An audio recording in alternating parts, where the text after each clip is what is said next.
trying to stay with the breath was futile, like you talked about. So I needed to go to where the agitation was, the distraction was, but I couldn't really pin it down because it was just this kind of emotional, like, upset. So I decided to go into my chest and into my heart and really feel into it. And what it felt like was, I mean, I got this really kind of vivid image of my heart as like this kind of like, almost like something wrapped in like tight leather, black leather, just constricted. And it was this very visceral feeling of my heart being tighter and then pulling me down, and I could actually feel my whole face getting pulled down. And it was very like, I mean, like I said, it was very tactile. Like I felt that. I don't know if that's just an experience I had or if that's something that that's anybody ever has. Or. Well, the chances of somebody else having exactly that experience are, in other words, it's not one of the classic meditation experiences like seeing a light. But it's when you say it's not just a random experience you had. It's come out of the deeper levels of your mind, and it probably has a lot of symbolic significance, which you may or may not come to be aware of over the next little while and reflecting on it. But whatever it is that was trying to express itself with that imagery that came up, in one form or another, it will come back again until it's been resolved and let go of. So, as a matter of fact, you were asking about this sort of thing the other night. This is often how it begins. It's a feeling. You don't really know where it's coming from or why it's there. Next might come some kind of imagery, or sometimes a memory will come. But as it continues to come to the surface, at some point you'll have a pretty clear recognition of what it's about in terms of your own psyche, what it represents. And at that point, you don't really need to stop meditating and getting involved in it. But what you do need to do is to recognize it, acknowledge it, accept it, and whenever the time is right, you just let go of it and come back to the practice. But the key thing is that, we all have these things that are buried in our psyches that are we're often or typically unaware of the role that they're playing in determining our reactions to all sorts of circumstances in our daily life. So they actually have a lot of importance to them. But at the same time, they're still there and they're still affecting us because they're unresolved. They're creating some kind of a conflict that's taking place at a subconscious level, but it's having an effect. When it has the opportunity to come out in the open, and when you have the opportunity to look at it, you also have the opportunity, just seeing it in a much clearer mental space, to recognize it and accept it for what it is, and let go of it. And especially if you can see the kind of conflict that's been creating for you, to just, it's just sort of an aha, oh yeah. And it sounds like, in the way you described it before and the way you're describing it now, how you deal with these things that arise.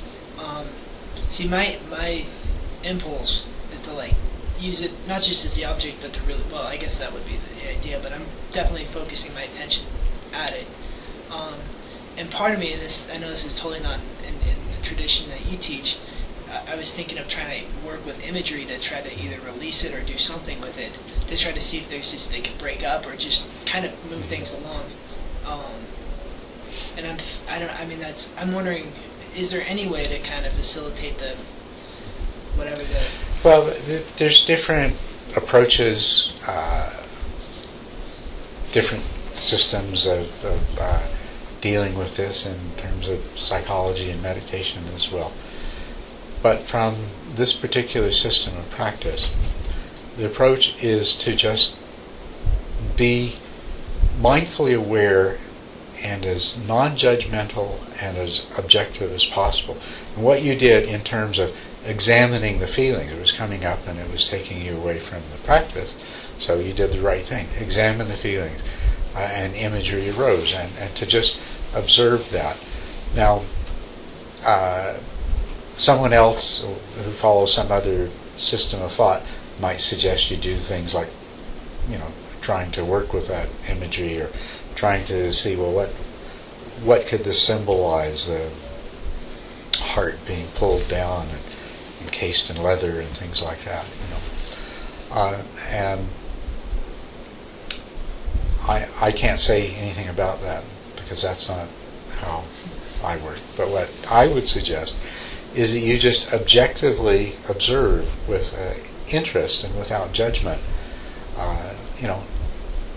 the kind of imagery that comes up, the feeling that's associated with it. In other words, you see, with this particular approach, what you want to do more than anything else is, this is coming to the surface, first of all, because you haven't got a lot of discursive thought activity going on to be in its way. Okay, so what you want to do more than anything else is to just be open and willing to let whatever this is come fully into view. So that's where the attitude is really important. To the degree that you judge it, or are afraid of it, or don't like it, or don't want it, or whatever, you're not going to allow it to come up. Even the degree to which that you chase after it and pursue it and try to bring it up, that's what you want to do, is just be in a state of mind that allows whatever this is to just come right up where it's completely revealed, and where you can view it objectively and see it for whatever it is. And as I told you before, sometimes it may have so much emotional content associated with it, you can't really just accept it and let it go. When it comes into the open, you react to it. You want to push it away. And that's, if that happens, then don't worry about that. I mean, you reacted in the only way that you could have at the moment, so don't judge your reaction and say, oh, that's not what I was supposed to do. But just know that whatever it is, it came that close to coming up, that if you create the conditions, it'll come up again. And you will be able to see it and understand it and let go of it. This is an important part of the process of meditation, is purification of mind, purification of consciousness. These are exactly the kinds of things that, as we get into a somewhat deeper stage of concentration where the ordinary everyday noise isn't producing distractions, that are still creating the agitation of mind, that it has to be dealt with and overcome before you can enter into the really deep states of mental calm, deep states of concentration. Because it's working there below the surface. To the degree that it has unresolved anger and aversion, or desire or judgment or whatever associated with it, it's an obstacle. It's a hindrance. So, this practice, the practice of meditation, concentration, and mindful awareness development, is called the purification of consciousness. There's 7 stages of purification that have been described in the Buddhist teaching. As a matter of fact, it's in a sutra that's called the Relay Chariots Sutra, about explaining how that if the king received a message and to go someplace, and he would ride first in one chariot, and then when he reached that stage point, he'd get out and get in a second chariot, and so on, and so that the journey would involve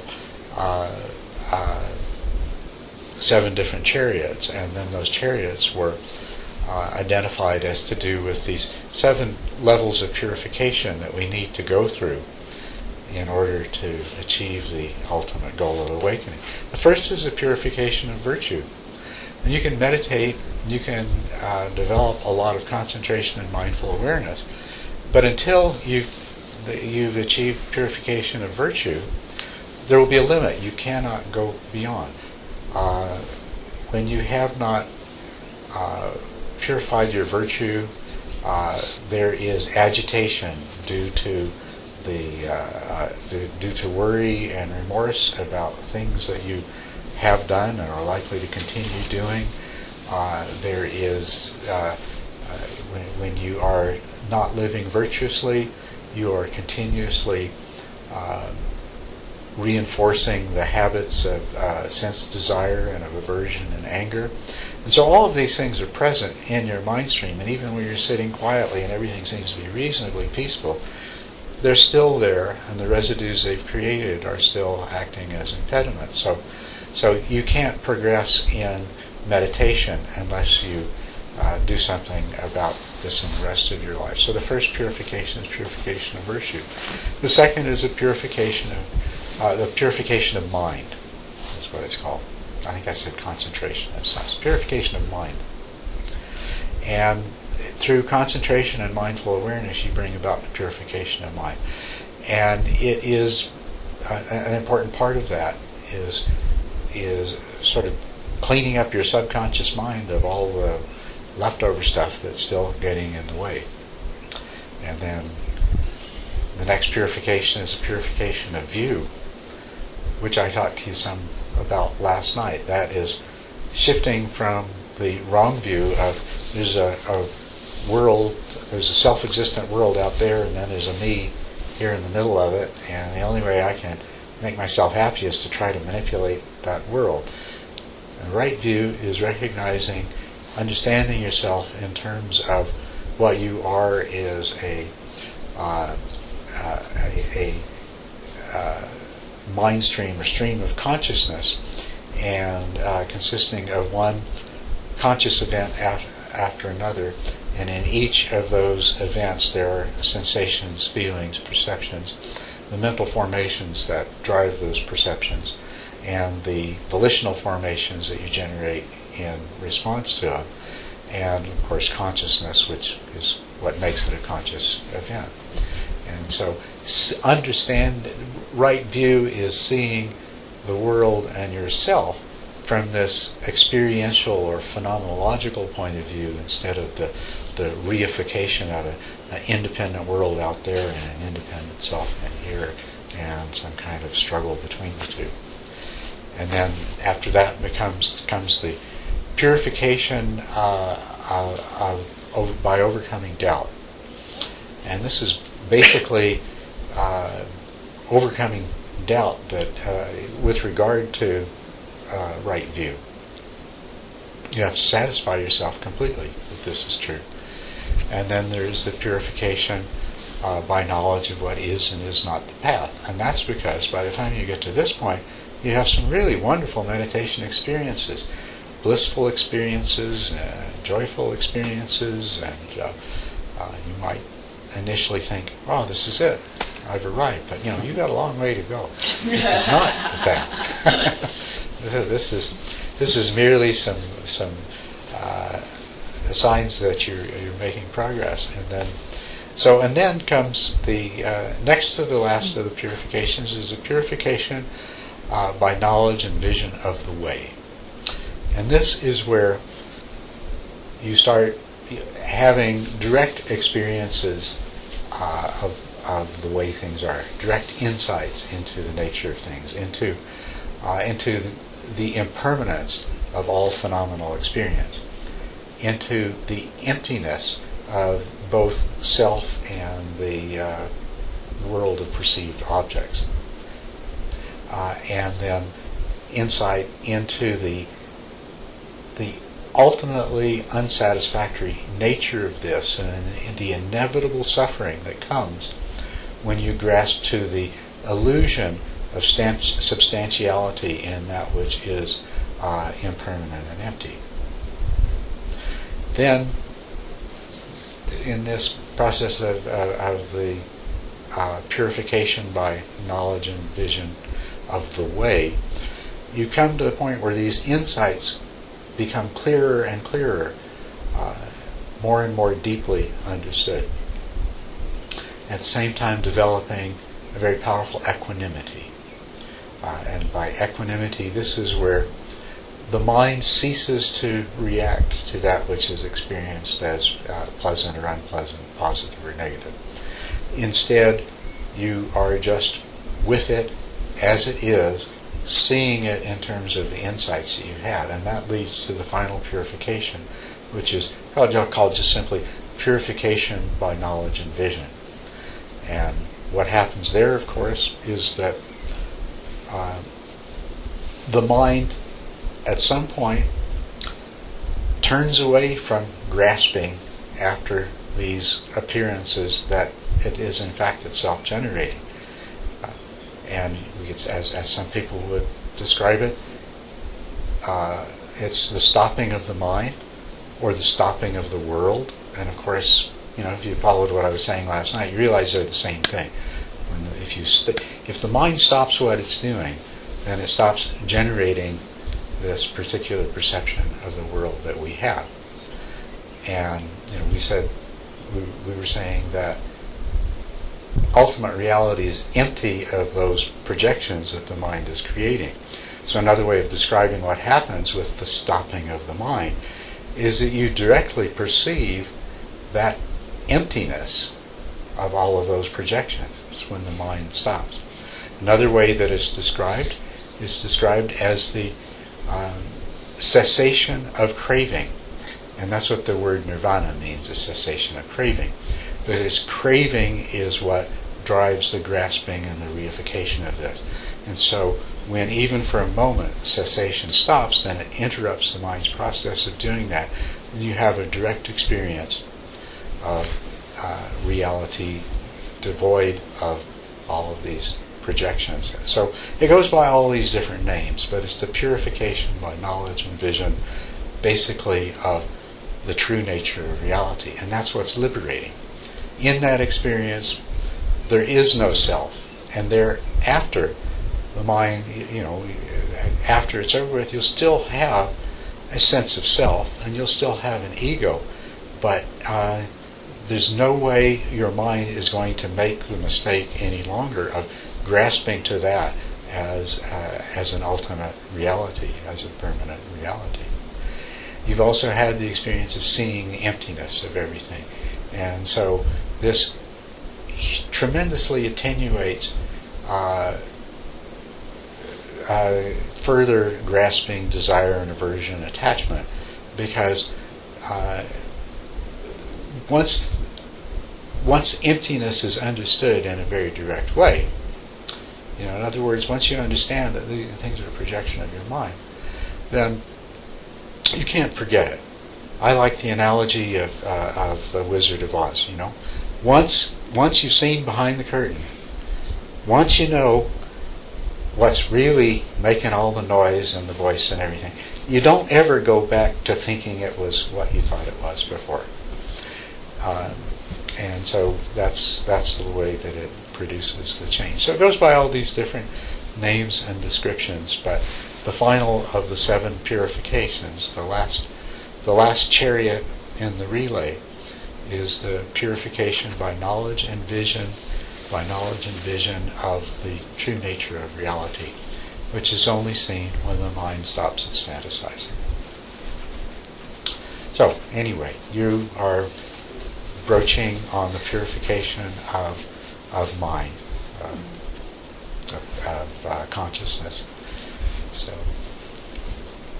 I was having an experience that might be a little similar, and I think I just kind of want to confirm here. And I was like, am I doing the right thing? But it was a feeling like when things like that come up, sometimes they're like these really intense emotional things. I always have this tendency to try to make something out of them. Oh, there it is. Okay. Yes. Make therapy out of this thing, and just recognizing, like, wait a minute, that kind of is like all distorting it by doing that, and that it seemed like it might be more helpful just to continue to focus sort of beyond it, but let it happen, but kind of have your focus still be kind of beyond it, like on the meditation object, whatever it is. And that seemed like a better thing to do, because it did seem like trying to glom onto it, you're just getting stuck. There was the feeling of getting stuck in it when that happened. Oh, you're absolutely right. You are so very right. Yeah. And I like your description of keeping your focus beyond it on the meditation object and just letting it come. Because you're right. As soon as you start telling stories about it, you make it that much harder to see what it is that's trying to come into the open, because you're messing the whole thing up with all the stories you're making. You're like pulling it everywhere. And that's what our minds do. Our minds are constantly telling us stories. We're all the time telling ourselves the story of our life and who we are and what we're doing. And the funny thing is that the story keeps changing, but we often don't notice that. But whenever something like that comes up, yes, absolutely the best thing to do, at least from the mode of practice that I'm familiar with, is to let it come into the open without telling stories about it, without confusing it. Right, and it's not really like trying to get rid of it or anything, because it'll be there like really strongly, but it's just not making it like the central thing. It's just the opposite of trying to get rid of it, because that's really what's been the problem all along, is you kept pushing it away and pushing it down and burying it and covering it over or turning and looking the other way, I mean, that's what we do. Don't we do that all the time? Like during the day, we'll do or say something that we wish we hadn't, but instead of examining, looking at ourselves and what we've done and why we did it, the natural tendency is to brush it off and look away quickly, as fast as we can. Let's think about something else or do something else, or let's forget about it. So that's the chronic problem, is pushing things away. And the solution is bringing it out into the full light of mindful awareness, at least as quickly as you can.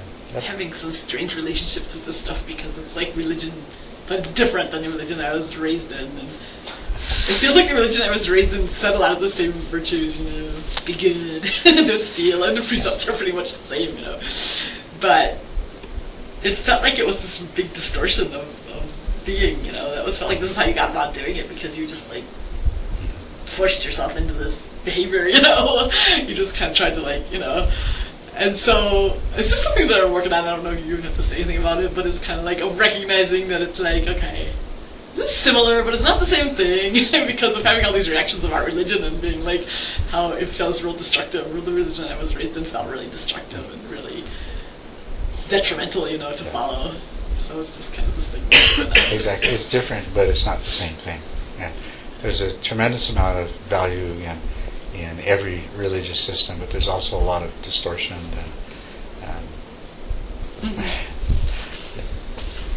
I just comments. So this morning, following the breathing, and I actually got somewhere with it for a while. And there was a nice experience of, as though there were others in the room urging me on at the same time. So, Pleasant, yeah. So you had the feeling as though you had allies that were... You can do it. Go for it. Yeah.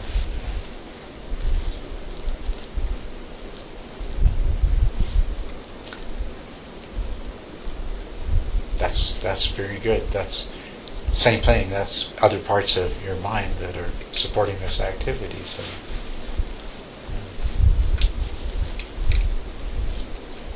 So thanks for sharing that. Maybe somebody here was doing metta meditation.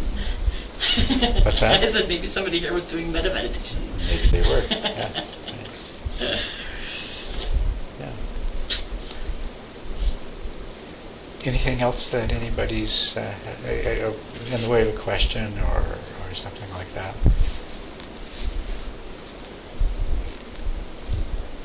Well, I'd be really interested to hear just not any big long thing, but I'm curious to know how you found this retreat this weekend, and also if you have any suggestions, let me know what worked and what didn't work from your point of view. And Nancy and I would both appreciate that, since we want to make these events work as well as possible. And I'm also very interested. I've talked to each of you individually. I'm very interested in knowing personally how you found it and how it went for you. So if you don't mind, if I can just go around the room and ask each one of you to say a little something.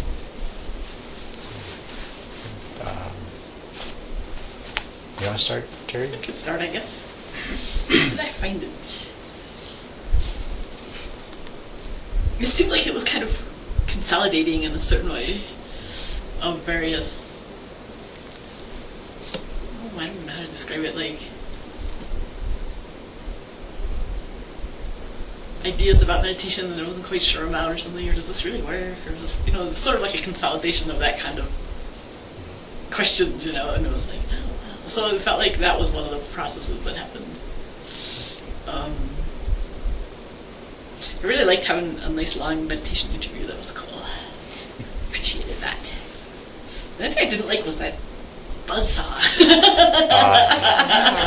Sorry about that. Most of the time it didn't. Most of the time I did not let it reach into my head and grab me, but once or twice it did. Well, that's something that normally we would hope would not be happening. It's a little bit of a...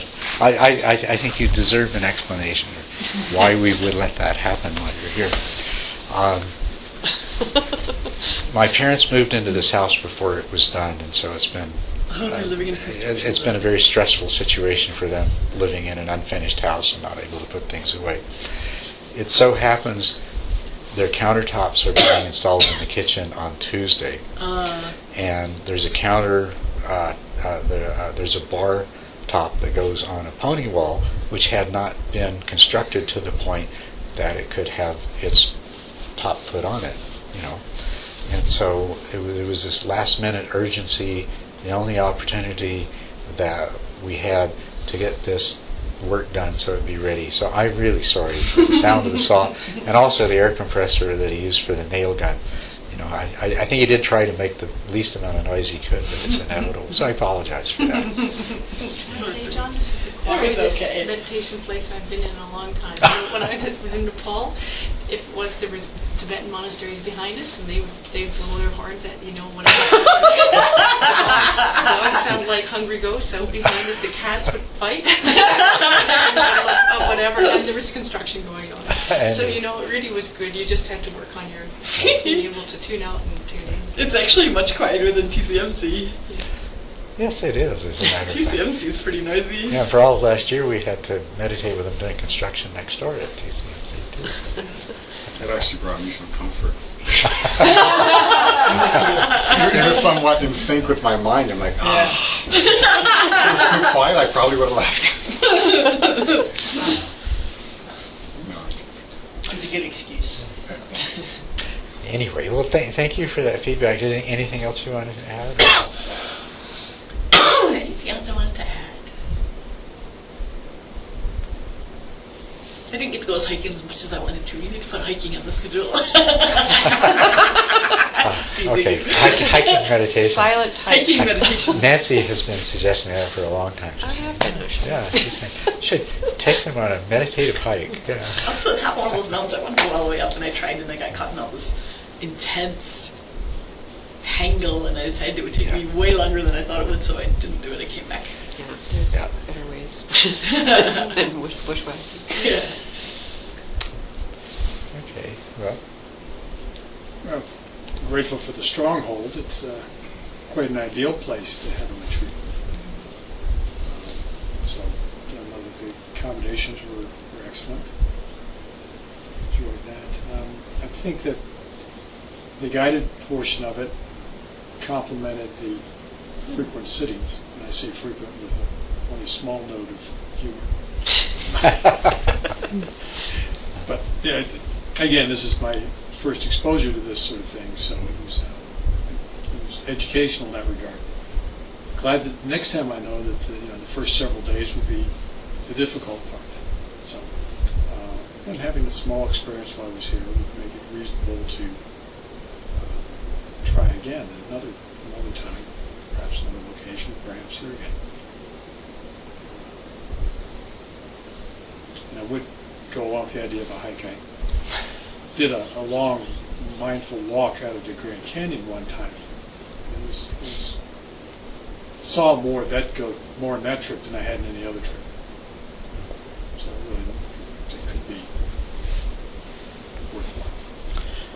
Well, I think you're right, and Nancy's right that considering where we are, we should find some way to incorporate that into the practice. And I appreciate your comments about the guided meditation. I've always been very hesitant to do that, but I keep getting very positive feedback whenever I do. I always have that, and maybe I can hear from some. I always have this feeling that those people who are more experienced meditators find it very annoying, and here I am keeping them from practicing because I keep talking while they're trying to meditate. So maybe I can find out from them what their experience is of it, because I've done that at a couple of other retreats just a little bit, and I keep getting the same response of people saying, could we have more of that? So I'm considering that too. By the way, Chuck, how did you find out about this retreat? Because I'd gone to TCMC for something else over a year ago, put myself on the mailing list. Okay. And it shows up periodically in emails. Okay. Pay attention to these things. Great. Life works, that I could incorporate it. And this looked like a good one. Well, wonderful. It was certainly nice having you here. I enjoyed your presence very much. Thank you. John, I was just going to comment on your stating that if someone's been meditating, for a while, that hearing, a holy teacher teaching us might be kind of a hindrance or annoying, and I think it's the exact opposite. Anytime you find a great teacher, the more the better. And so I just personally, I just wanted to mention that. Coming and hearing you speak was definitely the highlight. Being in your presence and meditating with you is great, but also just being able to be guided through the meditations and hearing some of the Dharma as well. So I wouldn't even think twice about that. Definitely your words are imbued with realizations and understanding and experience, and I think that's there's a transmission that happens for sure. So I think it's nice to have that. I'm grateful for it. Thank you. Thank you. The other night, I was sitting out under the stars. I was thinking, this is John and Nancy's place, but I created it. What good work. I enjoyed this. No, I was dumbfounded. I'm like, I have no idea how I did this. It's so beautiful out here, and it's so conducive to practicing. The environment, the energy is just perfect. So it's definitely a nice place to come out. So it's. Thank you. Thank you. Then the other thing with regards to the meditative aspect of the weekend, insight meditation isn't something I normally engage in, except for the first 10 rounds of breath before I jump into analytical or visualization or something like that. And I realized something this weekend is that it's something to pay attention to and something I need to incorporate, because I think when you're busy doing visualizing or you're busy doing analytical, you're always able to jump around to different places and think you're doing something well, or you're doing something, you're penetrating it. But quite often, I think my mind is just simply dancing. So when you give me one object, I started to go a little nuts. Focus on your breath, and so it definitely was a challenge for me. I admit that, and it was like this weekend was a spotlight. It put a spotlight on my mind and made me really realize that. Yeah, I need to ground it down more. So I'll definitely be incorporating this into my regular practice now. Maybe more than 10 cycles. I'm looking for 20 cycles of that. But the food was great. It was nice. I find sometimes that's a real bonus on a retreat. I used to go on retreats and I'd bring my own nice little stashes here and there. I didn't this weekend. So that's it. So. Look forward to coming back for it. Okay, good. Thank you. Likewise for me, the schedule was wonderful. The only thing I might want to do with the schedule was just add the yoga, You could do lower yoga. Yeah. And so it's hard to eat first and then do yoga. Yeah.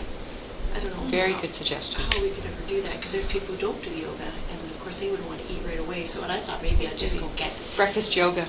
Breakfast yoga, yeah. Or just go get breakfast, sit in sit in the room and do yoga, and then eat breakfast afterwards, so I'm not in the way of whoever's cooking for the next meal or something. If they did yoga, then they would be happier when they had breakfast. Make it mandatory. No. Yeah, let me know. Yeah. That's a good reflection. Well, that is a good point, and it's one that we're thinking about. You know, there's always these kinds of things where How do you work it? how do you work Yeah, it? you get Yeah. on it in. And one of the things that I have always believed and insist on is that because of the effect of having breakfast, that I always want people to get 2 sits in before breakfast. So anything else that you add in before breakfast, it starts to either have to get up earlier or wait longer before you eat. You don't get the afternoon before So, dinner. yeah. But anyway, that is something that we're thinking about and hoping an inspired solution will present itself. So. Yeah, I don't. But other than that, it was wonderful to be out here and meditate again. I mean, I had a dry spell for almost a year.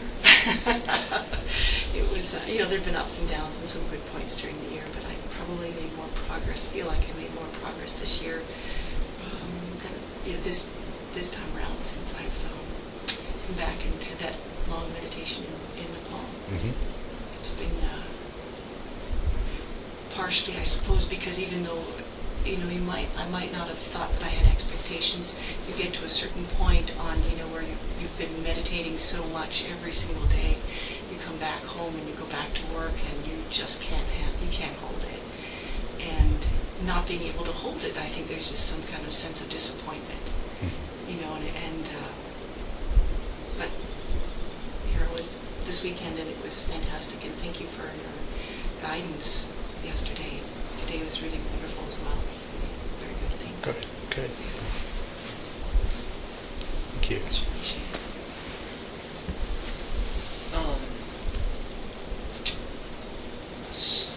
I definitely couldn't have asked for a better surrounding and circumstances for my practice for this weekend. It was much more than I expected, and you guys are incredibly generous. In my situation financially, this is really a luxury to be able to afford to be able to do this retreat the way you guys have set it up, and I'm really, really grateful for that. It was beautiful. The food was, I did want to say the food was really outstanding too. But anyway, I don't really have any feedback about how things ran. I agree that some type of movement would probably be good, and a way to fit that in. But I mean, this is the same way I was on the last retreat I did. Any free minute I have, I go back to sleep. So I probably I would just use it to sleep. So anyway, I was thinking you'd given me the advice when I met with you, and I think it was really good. It might be better for me to kind of follow up with you on it later. But when you had commented or suggested that during my walking meditation, I do more of an open awareness and try to really enjoy the surroundings. And I found that I was resistant to that. I didn't bring it up with you when I was talking to you because it really made sense, because I've been asking you how can I kind of build my motivation for my practice, and all the reasoning was good. But I kept thinking this weekend, because the last retreat I did was a concentration retreat, so it was all focusing on the sensation of the nostril, and I think that was part of the reason why I felt like I made some tremendous gains, even though it was somewhat tedious for 10 days, but actually not as much at all as I would have expected. So I really wanted to get that again, and I really wanted to sustain that even with my walking meditation. So I don't know. I guess that's my own conflict. So I guess it doesn't have anything to do with your advice. I guess part of the weekend I was kind of thinking how much I wanted to sustain that concentration like I had before, and really work towards that as the goal. Mm-hmm. And for the most part, that's kind of what I was doing, and maybe too much so. Hence all the stuff I talked to you about earlier, as far as expectations. But I don't know. I mean, I guess the format it seemed really ideal. I mean, and it was really nice to be able to talk with you. Oh, that was the other thing I wanted to say. For me, I mean, definitely in my position, the guided meditation was really helpful, and I I wouldn't want it like every sit by any means, but I was even thinking it was kind of nice. It was so nice that morning, like maybe having it every morning, because for me, that's just for me, because it really helps give me a clear sense of purpose and instruction. Because I can, as simple as the instructions are and the reasons behind them, it's so easy to get lost when you're in your head for hours at a time during the day by yourself with your own insanity, or my own insanity personally. So that's why it's really helpful to get those instructions while you're actually in the sit. Mm-hmm. It's so much different than getting them when you're in a Dharma talk, because you're in that state, and you're in that context. So I found it really, really helpful. Good. Thanks for the feedback. Yeah. And thank you again, both you guys. This is Let me just add something in response to part of what you said, just for everyone's benefit. That, it is very easy to chase after experiences, to meditate, and if you have a good experience, I want that experience again. Or even if you haven't, you heard about these things, and I want that to happen. You can have some amazing experiences and have not the faintest idea of what you did that made that happen, and it's not worth very much. It's the most it is just a story you can tell yourself at other times, or maybe you could tell somebody else, oh wow, I had this experience, and it really has no value beyond that. What's important and it is the repeatability, that you understand, you've developed the skills and you understand how you applied the skills to produce the experience, and you can reproduce the experience as a result. And there's many different kinds of experiences, but they're not, rather than something that, well, if I keep going back and sitting, and maybe that'll happen again. It's about understanding what the conditions are and creating the conditions reliably. So, yeah. And just keep that in mind. It's only natural. You went on a 10-day retreat, you had a good experience. You go on another 10-day retreat, and you may not, or you may have a different kind of experience. But what's important in all of these occasions is if you are developing the specific skills, and if you're understanding how the application of those skills leads to those experiences. Okay?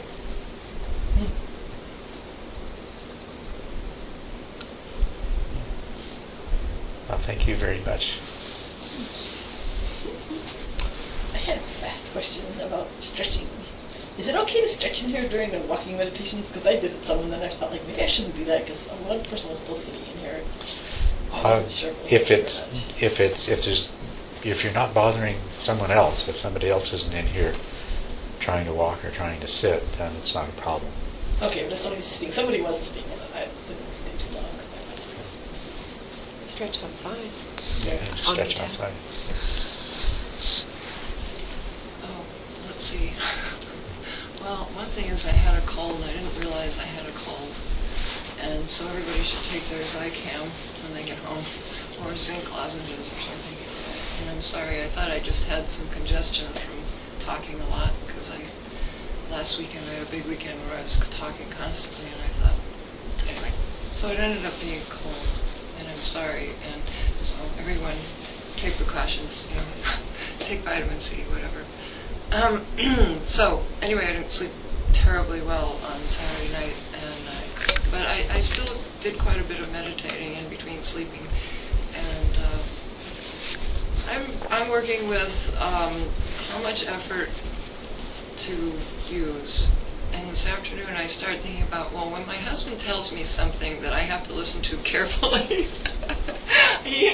I'm not very good about it. He talks a little bit slowly, and he's very detailed about everything he says, and I have to really work at that to listen to my husband tell me instructions about something detailed. You know how a machine works, or something along those lines. Or if he's telling me, he's a piano technician, if he's telling me something about something he had to do on a piano, and it's just not very interesting to me, and I have to really work at listening to every detail, so I keep the stream, and plus he talks a little bit slowly. And I thought about, well, I really have to concentrate to keep the track of listening to him and get what he's saying. And I tried using that kind of attention on the breath. And then I started asking myself, well, am I trying too hard? So it's still a little hard for me to know about effort, because I tend to be an overachiever. I was in school. I'm not so much anymore. But, I tend to try too hard, I think, at some things.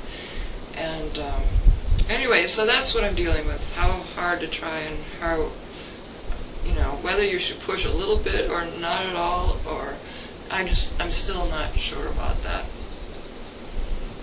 So I guess that's where I'm at. Mm-hmm. And that's right where you should be, yeah.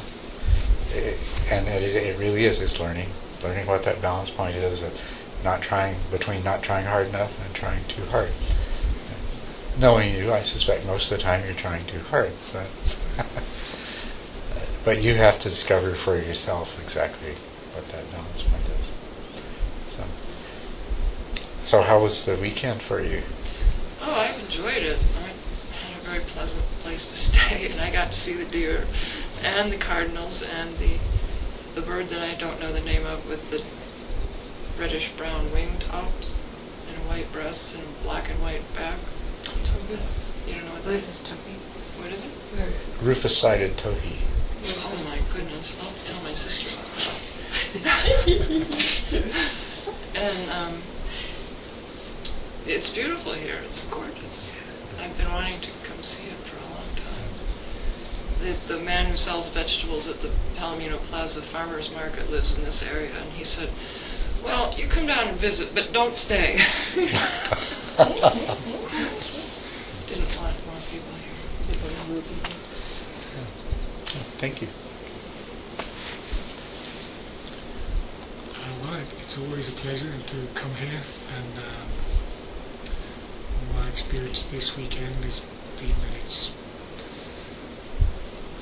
it's always great to get regular advices on what's going on, so that's always helpful, and to have a weekend where you can play with it as opposed to just an hour a day where you don't get to experiment as much, because that's your hour.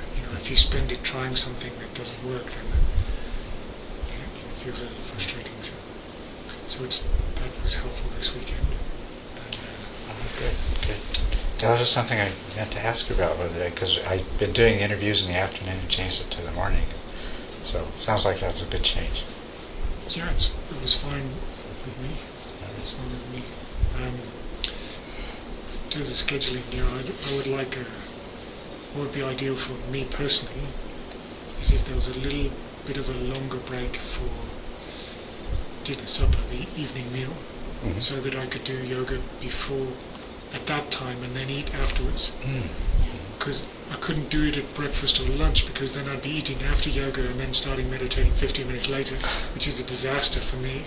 I'm kind of dozy with the head nodding and everything if I try and eat just before meditating. So, whereas the evening goes into a Dharma talk where I'm less likely to fall asleep because somebody's doing something.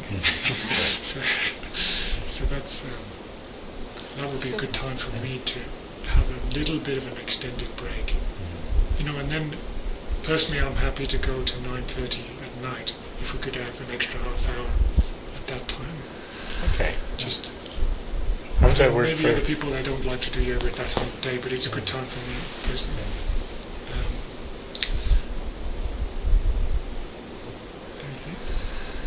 Again, I really like to do walking meditation on a flat place, which on this whole property, I think the only one is the Thai walk. So if there was another one of those, okay, we need to make another one of those. I think I would probably second that. I think that was something I thought about a lot too. Yeah. Well, maybe we can organize a weekend when people can come out just to make Thai walking paths. yeah, That's a good idea. happy Just to get do a that. bobcat. Yeah. Yeah, okay. And I know it's popular, okay. again, I think it's an entirely personal thing, but if there was no raw onion in any of the Okay. meals, because I know. when I eat raw I onion, I believe that. taste it, and then when I'm in meditation, I can taste the raw onion, and my body seems to hold on to it for a long time. Thank you. I mean, not that it's that disturbing, but it's just, I know that it's there. Yeah. But otherwise, the food is delicious. Just make the pieces bigger so we can pull them out. Just throw a whole onion in. Just have some separate on the side. So if anybody wants it, they can have it. I have a wonderful person helping me, and she's learning about meditators. It's not her first understanding, but she loves to cook. And when you sit with us as well, that's extremely helpful for my meditation. Just being in the room, sitting with us, it really helps my meditation go deeper, a lot quicker, and stay there. So that's very helpful for me personally. Yes, I had a lot of other people say that too. You need to sort of sneak in first. It could be a controlled experiment. You could sneak out for part of it. How we did. Well, okay. Well, thank you for And that. some of the Vipassana, I've been to 2 Vipassana meditation retreats, and there they have 2 teachers, and they, they go back and forth, and even sometimes have students sit with the group. But it would be hard for one teacher to sit with the group every day, all day. But anyway, so your situation is different from theirs. They have it easier. Yeah. But they're also more expensive retreats. John, sorry. But towards that end, I appreciated just sitting, the group, without the teacher, because that was an interesting contrast. What's the group? Okay, they sit. Not all very likely, but it was an interesting contrast, but it gave me time to work on whatever was running through my mind a bit. Good. Thanks. John, the one thing I experienced a lot, and I just remembered, I was feeling a lot of tightness in the heart area in the back. And in the past, like with the other types of meditations I do, I would just bring my awareness down into the heart area, right? But you can't do that if you're focusing on the tip of your nose, or at least I don't know. Am I missing something, or can you give me some suggestions? But yeah, there's definitely a lot of tension. One thing that came to my mind was just ease off, like don't focus so intensely, but I don't think I was so much at that time. Is this muscle tension? I really don't know. More of an energy, I guess. It's in the heart area located near the back, right in front of the spine, I guess. Sometimes, quite often, in fact, meditation starts energy moving in the body. If it is very distracting, you can actually move the energy with your awareness, and that's all right to do. But in general, you'd probably be better if it's not that, if you're just aware of it as a tightness, but it's not distracting, or as a sense of energy building up in a particular place and not really moving. If it's not terribly distracting to you, just treat it as any other distraction and practice without paying attention to it. But if it keeps drawing your attention away, then you can go ahead and work with it. I'll just tell you that in the way I was taught, the only instruction was ignore it. Didn't feel right though. Yeah. Like it doesn't. It feels like it's not like a knee pain, and it's just because your leg's not used to being Right. cross-legged for so many hours, whatever. But it's like I don't know how to put it, but it's more of a visceral feeling that something needs to be done. Yeah. It's not just simply something that's uncomfortable.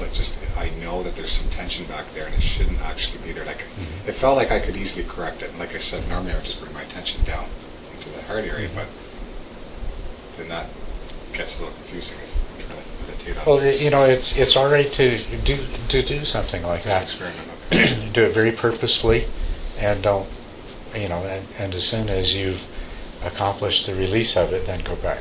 Okay. All right. And that's what I didn't do. Like Brian was saying, how you can experiment, right? Yes. I think I became very locked. This is what I'm doing for the next 5 sits, and I wasn't experimenting so much. Yeah. So, okay. Yeah. Thanks. It's another cause with the yoga. Yes. A little heart opening in the yoga beforehand. Yeah. That's right. The yoga or Tai Chi or things like that. I've been working with a lot of people that experience a lot of energy movement, and so, I basically discarded my teacher's instructions to ignore it, and now I try to sense how the magnitude of what they're experiencing, and then encourage them to work with it in ways that will sort of get them beyond it as quickly as possible. I just thought of 3 things. The first one, well, not all at once. It's amazing. Very busy. I was thinking, I thought about the heart opening, doing maybe just one guided metta meditation. I don't know if that's something you like to do. I just, especially where I had gotten myself this weekend, the amount of self-hate and anger in general, probably would have been good. Probably would have been, yeah. But That's I know a lot of people. I mean, I've heard other teachers say it's a good concentration practice. Well, I think I've even heard you say that. Maybe. Mm-hmm. Yes, it is. And then one point, just like a practical thing. One thought I did have that might be helpful with, especially during the Noble Silences, these type of retreats, is to have. I know you guys have plenty of work, but to have some type of mock-up of the layout of the grounds. At the kitchen, and bathrooms and just that kind of stuff, and have a name for each building. Mm-hmm. Just I don't know, just for instructions and things like that. It seems like it would really help, especially late at night. Yeah, that's a good idea. And maybe eventually, even I don't know if you guys want to do this because once again, it's a lot more work. But I'm wondering, maybe doing just a basic lighting of the walkways. But I mean, anyway. And then I had one other. And then I just had one other question about I get really bad back pain, and I know part of it's when I become over concentrated. But it seemed even when I backed off of it, I could kind of work with it some, and then I couldn't. The one thing I did have a question about was, it seems like, especially I was noticing this a lot on this retreat, right at my clavicle, where it meets my shoulders and my back. It just became tighter and tighter, and I wasn't sure. I mean, partly it could have just been the tension I had, but I was also wondering if it's kind of how I rest my hands during my meditation. I've noticed some people will have a bit of a lift in between their legs that they'll rest their hands on, and is that something that helps alleviate that, or is there? It could. Just try it. You can just take a small pillow or a folded up towel and just use that to elevate your hands and see what difference it makes. Yeah. Well, thanks for the suggestions. My daughter gave me a bunch of lights that go on when it gets dark, and I didn't need them, so I'll bring them to you if you want them. Okay. Thank you. I think they're solar, but I'm not really sure. I don't know if you want them, but Yeah, I think there's only 6 of them, but anything's good. We've bought them, in the past, and they don't last forever, but we've been very happy to have them. Okay. I'll see where they are. Yeah, thank you very much for that offer. Appreciate it. Yeah. Well, I don't know why she bought them. I think it was for you. Oh.